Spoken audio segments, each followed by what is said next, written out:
दोस्तों, उत्तर प्रदेश में जब से योगी आदित्यनाथ मुख्यमंत्री के कुर्सी पर बैठे हैं, तब से यूपी की जनता ने शायद ही राहत की सांस ली होगी। यूपी में कब किस दिशा से बुलडोजर चल जाए, ये किसी को कुछ पता नहीं होता और यही वजह है कि सीएम योगी आदित्यनाथ अपने काम की वजह से कम और बुलडोजर की वजह से ज्यादा प्रसिद्ध हैं।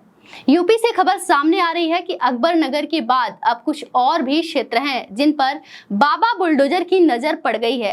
यानी मामला साफ है कि अब इस क्षेत्र को बुलडोजर से कोई नहीं बचा सकता। तो चलिए जानते हैं कि ये बुलडोजर का पूरा मामला क्या है। नमस्कार, मैं शशि और आप देख रहे हैं देश नीति। देश नीति, केवल सच्ची और पक्की खबरें। उत्तर प्रदेश की राजधानी लखनऊ में अकबर नगर की कुकरैल नदी की जमीन पर कब्जा कर मकान बनवाने वाले रहीम नगर, अकबर नगर, पंत नगर और खुर्रम नगर के लोगों के अवैध घरों पर भी बुलडोजर चलेगा। हालांकि इसके लिए सरकार की तरफ से सर्वे कराया जा रहा है, जिसमें सिंचाई विभाग नदी का फ्लड एरिया चिन्हित कर रहा है। सर्वे के अनुसार नदी क्षेत्र में जितने भी निर्माण घर पाए जाएंगे वह सभी ध्वस्त कर दिए जाएंगे। आपको बता दें कि यूपी सरकार की तरफ से एक नोटिस जारी हुआ है, जिसमें पंत नगर का ज्यादातर हिस्सा नदी क्षेत्र में बताया जा रहा है। विभिन्न विभागों से रिपोर्ट मिलने के बाद एलडीए कार्रवाई शुरू करेगा। प्राधिकरण में नदी की जमीन पर हुए कब्जों को तोड़ने की पूरी तैयारी कर रखी है। नदी का फ्लड जोन चिन्हित करने की जिम्मेदारी सिंचाई विभाग को दी गई है। फिलहाल सिंचाई विभाग ने नदी के दोनों तरफ 50-50 मीटर क्षेत्र को फ्लड जोन बताया है। ऐसे में सिंचाई विभाग को इसे नक्शे पर चिन्हित करने का निर्देश दिया गया है। नक्शा आते ही एलडीए सर्वे कर सभी भवन स्वामियों को नोटिस जारी कर देगा। अब आपको बताते हैं कि अकबर नगर के बाद अब वो कौन कौन से क्षेत्र हैं जहां बुलडोजर का प्रकोप दिखने वाला है। लखनऊ के अकबर नगर के बाद अब रहीम नगर, अबरार नगर, पंत नगर के अवैध निर्माणों को ध्वस्त करने की बारी है।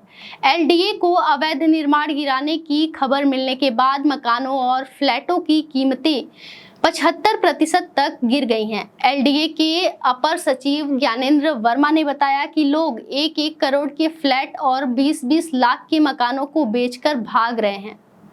आपको बता दें कि मीडिया रिपोर्ट्स के मुताबिक अब तक 18,000 से अधिक घरों को अवैध बताकर ध्वस्त कर दिया गया है, जो इस अभियान की व्यापकता को दर्शाता है। हालांकि घरों पर बुलडोजर चलाने में कई अड़चनें भी आई, लेकिन सीएम योगी ने हर चुनौती का सामना करते हुए अभियान को अंतिम रूप दिया।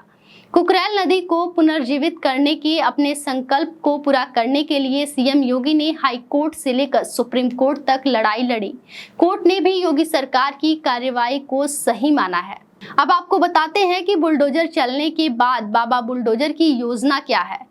कुकरैल नदी का क्षेत्र खाली होने के बाद अब यहाँ रिवर फ्रंट विकसित किया जाएगा। बख्शी के तालाब के पास दशौली गांव को इसका उद्यम स्थल माना जाता है, इसलिए वहीं से इसका विकास किया जाएगा। साथ ही यहाँ मौजूद सभी तालाबों को इंटरलिंक करके क्षेत्र को संवारा जाएगा। इसके अलावा नगर विकास विभाग के अंतर्गत कई अन्य परियोजनाओं को यहाँ मूर्त रूप दिया जाएगा। अब सवाल ये उठता है कि सालों से यहाँ बसे हुए लोग कहाँ जाएंगे। यूपी में रोजगार की हालत तो आप जान ही रहे होंगे। इन उजड़े हुए लोगों का क्या होगा, कहां जाएंगे आखिर ये? इस विषय पर अभी तक सीएम योगी आदित्यनाथ का कोई बयान या फैसला नहीं आया है। ऐसे ही तमाम देश दुनिया के खबरों के लिए हमारे चैनल को लाइक करें, शेयर करें और सब्सक्राइब करें। नमस्कार।